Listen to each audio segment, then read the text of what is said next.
Salut Jean-Philippe. Bonjour Thierry. Je te remercie d'être là. Je t'ai demandé de venir parce qu'en fait, on m'a appris une nouvelle assez surprenante. On m'a dit que j'allais avoir un nouveau petit ami à la maison. On m'a dit, tu vas recevoir Linky. Alors moi, Linky, je suis tout content. Je me dis, tiens, ça fait un peu personnage de Walt Disney. Linky avec ses grands yeux qui débarque à la maison. Ouais. Et toi, tu me dis, ouh, la malheureux, ton Linky, il sent la mort. Il sent la mort. Il sent la mort. Il sent la mort. Tu peux m'expliquer ouais, qu'est-ce que c'est que ce Linky qui débarque à la maison? Paraît-il que tout le monde est heureux de recevoir Linky. Alors tout le monde est heureux. Déjà, je vais dire bonjour à tout le monde qui me regarde et qui le regarde aujourd'hui. Et merci de m'accueillir une nouvelle fois chez toi. Le Linky, j'ai fait beaucoup de recherches là-dessus parce que moi aussi j'avais entendu, comme toi, de tout et de n'importe quoi. Alors qu'est-ce que c'est? Alors c'est sur des high-tech, il faut avoir Linky, il faut pas s'opposer à ça. Alors en fait, ça vient de... Il y a une loi qui a été votée en juillet, là, dernier, pendant les vacances. C'est la loi sur la loi, comment on appelle ça, excusez-moi, la loi énergétique, de transition énergétique. Voilà. Oui, très bien. Qui a été Transition énergétique, très bon. Voilà, c'est un super truc. Et en fait, qu'est-ce qu'il a été adopté à main levée, ça a été voté à main levée à l'époque, le remplacement de tous les compteurs électriques dans les maisons d'habitation, partout. Tout utilisateur de compteur électrique, on va lui changer son compteur électrique. Ah, voilà. Dans quel but? Alors, le but, c'est que pour EDF, c'est pour aider EDF qui veut récolter des données en temps réel. Voilà. Les compteurs aujourd'hui existants, c'est des compteurs qui comptabilisent la consommation. On va les relever tous les mois. Et il y a justement des gens qui sont payés pour ça et qui vont relever chez les personnes, en télérelève, ça s'appelle, oui. La consommation des gens. Et bien, EDF, certainement, pour l'histoire de profit, je pense, parce que c'est ce qu'ils avancent, d'optimisation des coûts, ils veulent des compteurs qui envoient en instantané, tout au long de la journée, donc en temps réel, les informations de consommation. Voilà. C'est-à-dire que les informations de la consommation chez toi, de ton domicile, seraient envoyées à EDF. Oui. Et par Papillon Voyageur. Donc qu'est-ce qui va les envoyer? Alors voilà, c'est là où il y a une technique qui a été utilisée, alors qu'il y a plein de techniques. Dans le concept, moi au départ, j'ai dit, bon, ils veulent, pour optimiser les surcharges sur les lignes, il peut y avoir des problèmes oui. quand il y a trop de consommation. Bon, je veux bien comprendre qu'ils veulent savoir, qu'ils veulent être un peu plus précis. Mais il y avait 50 technologies pour faire ça. Ils ont pris une technologie par CPL, ça veut dire courant porteur. Ah, comme les prises CPL qu'on met qui transforment tout en réseau électrique de la maison en réseau Internet. Voilà. Mais là, ils vont se servir du 50 Hz. Donc du réseau électrique. Du réseau électrique, pour envoyer des pics d'informations dessus. Ça s'appelle du courant porteur. Ah, ça veut dire que tu transformes toute ta maison en gros émetteur géant. Parce que tout ton réseau électrique de la maison, c'est ça. L'information va transiter le long de tout ce réseau. C'est exactement ça. Et c'est une pollution majeure, électromagnétique, supplémentaire, je le rappelle, qui a été, les pollutions électromagnétiques sont classées depuis 2011 comme potentiellement cancérigènes. Alors là, je me demande comment ça se fait, sachant ça, qu'il n'y a pas de principe de précaution. Surtout qu'il y aurait eu d'autres techniques, des techniques filaires. Et en plus, là, si tu veux, comment ça marche? Ça veut dire que le compteur lui-même va envoyer des informations par courant porteur à des concentrateurs. Oui. Des postes de transformation. Et depuis ces postes de transformation, on va envoyer les informations par GSM. Donc par téléphonie mobile. Par téléphonie. Donc on va rajouter des antennes relais. Bon, déjà il y a une polémique. Donc tout ça, on va rajouter encore des relais, tout ça. Voilà, et tout va bien. On rajoute encore un peu plus de pollution. Tu me disais tout à l'heure que la pollution électromagnétique, il n'y avait aucune assurance qui garantissait contre les risques électromagnétiques. Alors oui, ça c'est aussi quelque chose que j'ai découvert, et plus qui n'est pas vieux puisque c'est depuis 2003. Dans tout contrat d'assurance lié à la santé ou autre, est exclu le risque de pollution électromagnétique. Mais c'est peut-être parce qu'il n'y a aucun risque, donc ils veulent pas le mentionner. Ben ça, je laisse les auditeurs se faire leur propre conclusion. Ouais. Un assureur qui exclut de ses garanties un risque, c'est qu'il y a quelque chose. C'est que pour moi, il a peur que ça lui coûte beaucoup d'argent. Comme ça, au moins, il n'aura pas à rembourser si demain il y a des problèmes, quoi. Lors des stages, là, quand tu nous as fait des démonstrations, tu as montré alors des études sur l'influence du rayonnement électromagnétique sur l'être humain. Il y en a pléthore si on prend le temps de rechercher sur le net. Il y en a une que tu nous as donnée en postural, en posturologie. Oui. Tu nous as montré comment un corps soumis à un rayonnement, un champ électromagnétique proche, se voyait bridé au niveau des mouvements, bloqué, apprenait une posture qui était anormale. C'était assez stupéfiant. Donc là, en fait, c'est toute notre maison qui rayonne. C'est ça. On va être soumis à un champ massif de rayonnement CPL, de rayonnement en kilohertz.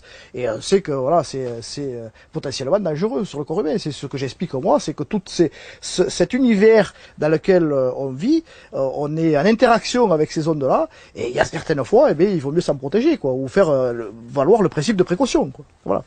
Et là aujourd'hui, non, c'est du tout. On va nous exposer, je pense encore, à une pollution majeure, parce que le CPL, c'est. Alors je dis ça parce qu'on a une expérience aux États-Unis. J'ai fait des recherches aussi sur des sites aux États-Unis et Québec. Donc il y a 2 ans, quand je suis passé au Québec, ils étaient en pleine guerre. Voilà. Vous l'avez pas appelé Donc, Linky, mais il avait trouvé un petit nom gaguesque. J'invite les gens à prendre conscience de ça. Alors je pense qu'on mettra un lien après sur la vidéo film.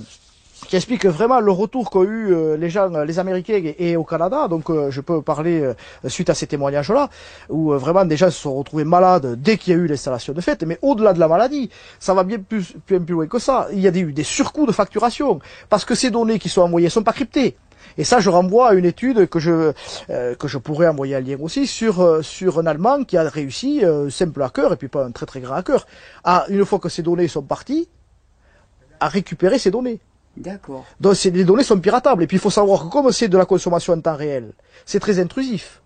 On sait si t'es chez toi. On sait si t'es chez toi, on sait si t'es pas chez toi, combien il y a de personnes, qu'est-ce que tu consommes, quel appareil est utilisé. J'ai rien à cacher. Jean-Philippe, je n'ai rien à cacher, donc je suis content que je sois connu. Non, je blague. Non, mais ça, on a tous rien à cacher, mais ça va être utilisé. Juste personne n'a à voir ce que je fais chez moi, c'est tout. Mais ça va être utilisé à quelle fin? Et en plus, si ça peut être piraté, t'imagines? En tout cas, il y a des fichiers, des données extrêmement intimes sur ta vie, ta consommation, et ainsi de suite. Et après, mais n'importe qui peut en faire n'importe quoi. Donc bien sûr, ça peut ne servir à rien, ça peut aussi être utilisé à des fins commerciales, à des fins de surveillance, à toute fin. Bon. La CAF va s'en munir, enfin, là, on va savoir combien il y a de personnes chez toi, et ainsi de suite. Voilà, je trouve que c'est, pour moi, c'est une atteinte à la liberté. Surtout que c'est pas du tout apporté comme ça, quoi. C'est porté comme un système high-tech, comme un système, voilà. Oui, on est dans la vogue des appareils connectés aussi. On pourra faire un jour une vidéo là-dessus. C'est une pure folie avec les montres connectées, avec tout ça, c'est juste pure folie. C'est ça. Et alors dis-moi, Jean-Philippe, est-ce qu'on a la possibilité de s'y opposer? Alors aujourd'hui, je fais référence au site, là, j'invite les gens à aller sur ce site qui est extraordinaire d'une journaliste scientifique qui s'appelle Annie Lobé, qui a un site qui s'appelle Santé Publique Édition, où tout est expliqué. Il y a ce site et le site NextUp. Alors aujourd'hui, il faut savoir que là, malgré ce qui a été voté comme obligation de changement des compteurs, on peut refuser. Ce qui n'était pas prévu dans la loi. La loi avait prévu une amende de 1500 euros par chaque personne, pour chaque personne qui allait se refuser, si tu veux, ce compteur. Le gentil Linky. Le gentil Linky. Donc c'est que vraiment, il y a des intérêts derrière. J'invite les gens à vraiment faire des recherches et à se poser la question pourquoi il y a un intérêt si fort qu'on est obligé de mettre des amendes aux gens s'ils refusent ce compteur. Voilà. Oui, effectivement. Il y a de quoi dresser l'oreille. Voilà. Je pense qu'il y a de quoi. Déjà, rien que ça m'a, voilà, sans être trop suspicieux. Parce que moi je suis un professionnel, donc je donne dans la vie d'un professionnel électricien, quoi. J'ai vraiment fait des recherches là-dessus. Voilà, ça pousse quand même à l'interrogation. Après, ce qu'il faut savoir aussi aux États-Unis, ce qui revient souvent, c'est des casses d'appareils.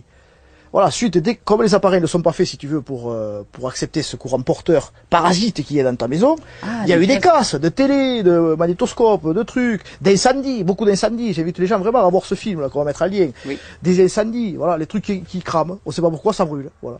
Alors, c'est surtout moi ce que je vois, c'est qu'avec un courant porteur en ligne comme ça qui se retrouve dans ta maison, c'est même plus la peine d'espérer une régénération du système nerveux. C'est-à-dire qu'en permanence, tu es soumis à ces pics de fréquence jour comme nuit. Et je veux dire, bon, on sait très bien que la Wi-Fi, les téléphones portables, mais ça au moins, à la limite, tu peux les éteindre. Là, un appareil comme ça, une fois que tu l'as chez toi, t'es foutu, tu peux pas l'éteindre. C'est ce que je te dis, ce que je dis en conférence. Là, ça va avoir beaucoup plus de poids, ce que j'ai déjà dit. C'est que si tu veux te régénérer, si t'es pas bien, là, la seule solution, c'est de couper ton compteur. Là, tu coupes. Hein. Ah, tu peux le couper, le là, tu coupes tu coupes le disjoncteur. Comme ça, là, t'es sûr que t'as plus d'émanation dans la maison. Ça va être le seul truc. Tu coupes. Mais bien sûr, si t'es dans un immeuble, et que t'as dessous, que tout le monde a le liquide, tu vas être irradié partout. Ouais, voilà. D'accord. Mais ça, j'invite les gens à aller sur NextUp, qui a fait des mesures vraiment de ces champs radiatifs. Parce qu'en plus, moi j'ai pas l'appareil qu'il faut, pour l'instant je vais mal équiper, il faut une sonde isotropique exprès pour mesurer ces champs radiatifs. Voilà. D'accord. C'est des champs en kilohertz, et mes appareils, il faut ou les mégahertz, ou les hertz. Mais cette bande de kilohertz là, il faut des appareils spécifiques. Et en plus, le danger, c'est comme elle n'a pas encore été très utilisée, cette bande kilohertz, on ne connaît pas trop les influences. On a beaucoup étudié le mégahertz sur le corps humain, voilà. Mais on n'a pas trop étudié le kilohertz. Mais les premiers éléments prouvent qu'il y a une pathogénicité qui est aussi élevée que avec les mégahertz. Et j'en ai parlé un peu sur ma page Facebook de ça, et j'ai eu de suite des mails et des messages qui me disaient, mais je sais maintenant d'où ça vient depuis que je dors plus, que je suis fatigue. Parce qu'ils ont commencé, ils ont fait dans France quelques points comme ça, ils appellent ça témoins, où bizarrement, fait-vous le remarquer sur le site que je fais référence, Santé Publique Édition, j'y reviens, où il a été noté qu'en fait il y a beaucoup plus d'incendies dans des maisons alors qu'il n'y en avait pas. Tu as des trucs comme ça qui commencent à se dire. Il y a des corrélations. Alors après, bon, voilà, moi, je retransmets ce que j'ai vu et lu, quoi. Voilà. Donc il est urgent qu'on prenne conscience de ce que ça représente. C'est ça le problème, c'est qu'en fait, on vit dans un état dans lequel on n'a pas l'information. Donc on n'a pas le choix. On te dit oui, tu as le choix, mais en fait tu l'as pas. Si tu n'as pas les deux termes de l'équation, t'as pas le choix. C'est ça. Moi, je pense que là aujourd'hui, ce qui est bon, c'est le principe de précaution. Ça, voilà, c'est ça. Et un principe de précaution, moi, je refuse systématiquement cet appareil-là, parce qu'il n'y a aucune étude qui a été faite, ni sur la dangerosité, si, à part que l'OMS a dit, tout ce qui est pollution électromagnétique, et notamment le CPL, est potentiellement cancérigène. Alors, je rappelle quand même aux gens que ça a été ça l'amiante pendant 30 ans, elle était potentiellement cancérigène, en 2B, jusqu'au jour où elle est passée en A, ou alors là, elle est vraiment cancérigène. C'est comme le plomb et l'amiante. Donc moi, j'ai pas envie, si tu veux, de servir de cobaye, comme on a fait avec l'amiante. C'est aujourd'hui, je pense qu'on a quand même assez d'informations sur Internet, surtout que je rappelle aux gens qu'en Allemagne, ils ont refusé la généralisation des compteurs. Ça veut dire que le gouvernement allemand, qui a été aussi, parce que ça, tout ça, ça vient de l'Europe, hein, c'est des sollicitations européennes, avait des directives. La France s'est pliée, l'Allemagne a refusé de se plier à ce diktat. Elle ne va pas généraliser le compteur EDF dans les maisons d'habitation des particuliers. Alors, dans des grosses usines où on comprend que l'EDF a besoin de savoir en temps réel cette consommation, parce que ce que j'ai pas dit aussi, le fait de savoir ça en temps réel, il y a des sociétés privées qui seront spécialement créées pour faire de l'effacement. Oui, alors l'effacement, c'est on va enlever des consommations en fait. Parce que à distance, eh bien parce que l'EDF, le boulot, c'est d'acheter le courant électrique, d'acheter le moins possible et d'en revendre le plus possible. Donc comme tu es abonné, on va à un moment donné, quand il va y avoir des pics de consommation, ça se fait déjà automatiquement avec du délestage. On appelle ça du délestage. C'est automatique, quand du chauffage électrique, tu vas délester la nuit. Mais là, ça peut être fait à distance, où on va te couper, par exemple, le cumulus la nuit, pendant 2 heures, pour faire un pic de consommation nationale. Ou les radiateurs électriques, ou le four. Parce qu'il y a aussi dans l'idée de fabriquer demain des appareils intelligents. Attends, ils sont en train de réfléchir à des appareils intelligents qui vont, parce qu'aujourd'hui il n'y a pas des appareils qui sont capables de renvoyer l'information, et avec 2 circuits différents, un de commande et un de puissance. Mais demain, tu pourras avoir accès par un circuit de commande à couper la puissance du four, à l'insu de la personne, pendant 5 minutes ou 10 minutes, parce que ça va faire baisser la courbe nationale de consommation. Tu vois, jusqu'où il réfléchit. Couper le four, ça me dérange pas trop, mais par contre, le principe de tout ça, c'est en fait un assujettissement complet de l'individu qui perd toute faculté de décision par lui-même. C'est exactement ça. Il y a un système qui pense pour lui, qui agit pour lui. Et à son insu, et c'est fait à son insu. On est en train de transformer le système nerveux en système neuneux, d'une certaine manière. Donc, de toute façon, on n'aura plus la voix au chapitre. Alors, c'est ce que dit Annie Lobé, je la remercie parce que j'ai lu ça dans un article qu'elle a fait, c'est que il faut vite tous qu'on prenne conscience de cette pollution majeure qui va arriver de plus, parce qu'elle suspecte après qu'on va être tellement fatigué et on va perdre nos facultés de critique.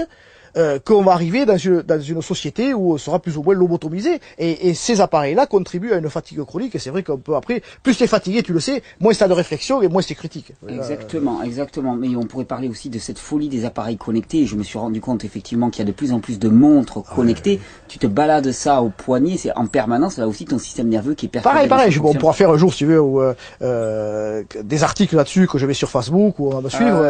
Franchement, il y a de quoi faire. C'est vraiment une offensive massive contre le fonctionnement normal du système nerveux qui est lancée.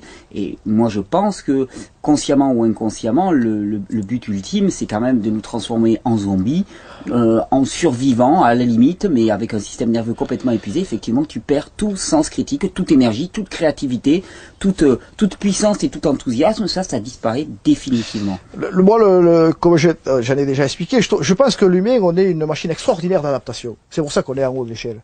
On a une capacité d'adaptation énorme, et c'est pour ça qu'on en est là. Mais par contre, aujourd'hui, on n'a pas de capacité extraordinaire, sinon notre adaptation. Voilà. Sinon, pour moi, je crois que la technologie, elle va trop vite, et on va pas laisser le temps à l'humain d'évoluer, si tu veux, pour s'adapter à ces pollutions majeures.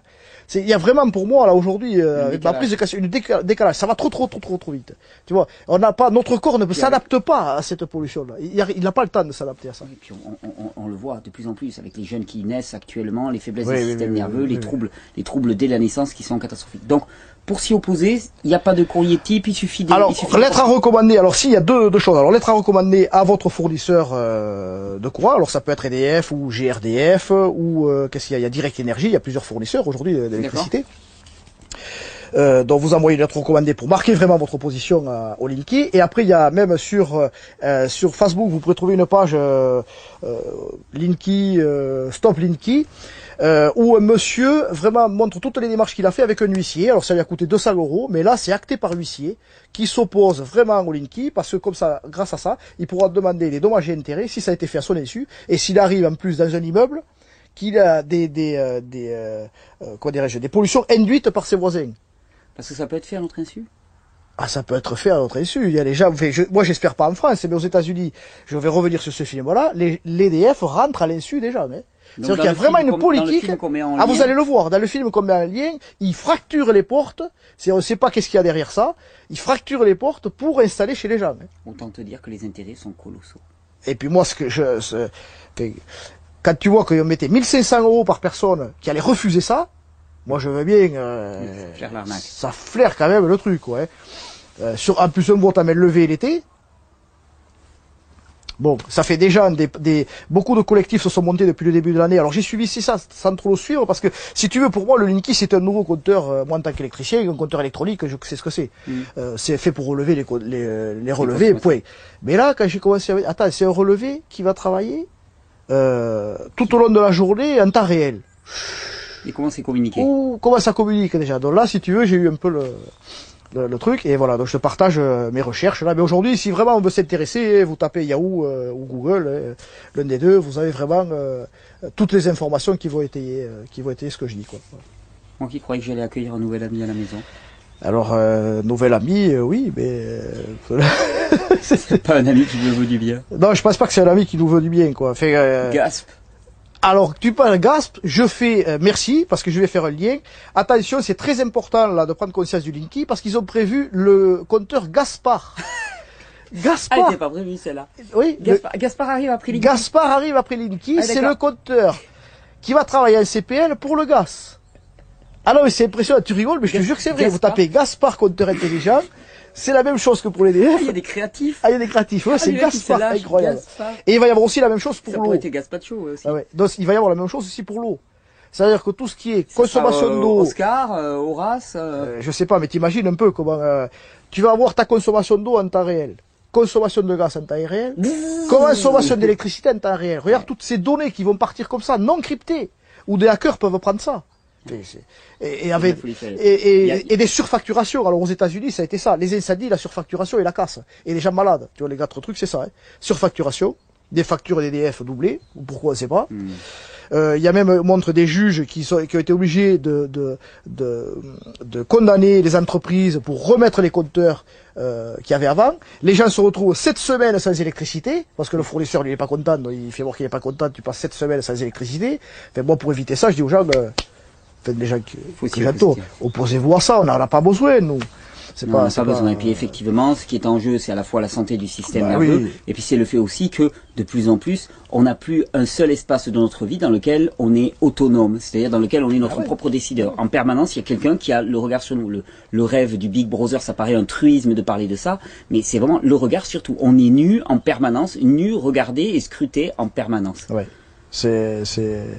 Alors, ok, après Linky, il va falloir refuser Gaspard. Voilà, après Linky, c'est Gaspard. Pour... copain de Jean-Philippe, j'en profite, je te remercie d'être passé pour cette petite mise au point. J'en profite, tu m'as dit que tu allais lancer des formations, un site internet que tu espérais avoir. Oui, c'est deux bonnes nouvelles. En fait, j'annonce que je suis très sollicité par rapport à ça, pendant les conférences que les gens me demandent. Alors, ce site internet, il va être, dans les prochains jours, il va être en ligne, déjà. D'accord.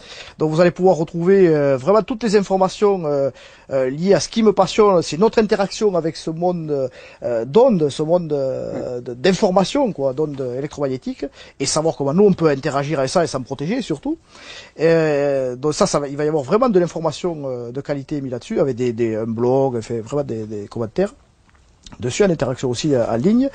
Et après, bien évidemment, des stages, alors que je vais démarrer à début d'année. D'accord. Voilà, que l'association, c'est l'association qui va proposer les pieds à la terre, qui va proposer 2 types de formations. Alors en électroconscience, ça c'est un mot qui me plaira, mais l'électroconscience en fait c'est comment bien vivre dans cet univers, quoi, dans cet univers où on interagit avec toutes ces ondes électromagnétiques, tous les réseaux et tout ça. Rendre les réseaux de la maison non polluants. Voilà. Alors il va y avoir deux types de formations, une qui va être plus concentrée, si tu veux, vers les particuliers, qui seraient à même d'avoir des réponses à des questions qui se posent, dans comment bien vivre chez eux, tu vois, à la maison, ou des parents qui veulent prendre conscience de l'exposition de leurs enfants, ou comment protéger leurs enfants, tout ça. Ça va être vraiment dans les aspects pratiques au quotidien, et après plus réservé dans tout ce qui est professionnel de santé. Vraiment pour comprendre en physiologie qu'est-ce qu'il peut y avoir comme interaction avec les ondes, est-ce que tu parlais tout à l'heure, notre corps, comment il peut réagir, quels signes il peut nous donner quand il est exposé à tel type, comme ça. Voilà, c'est vraiment ce qui me tient à cœur. Donc c'est sur le site Les Pieds à la Terre. .org, voilà. Je mettrai le lien. Je te remercie Jean-Philippe. Merci à toi Thierry. 2 copains de moins que j'ai perdu. Remarque, il y aura un peu plus de jus pour tout le monde. Ouais, très Thierry. Merci Thierry. Merci Thierry.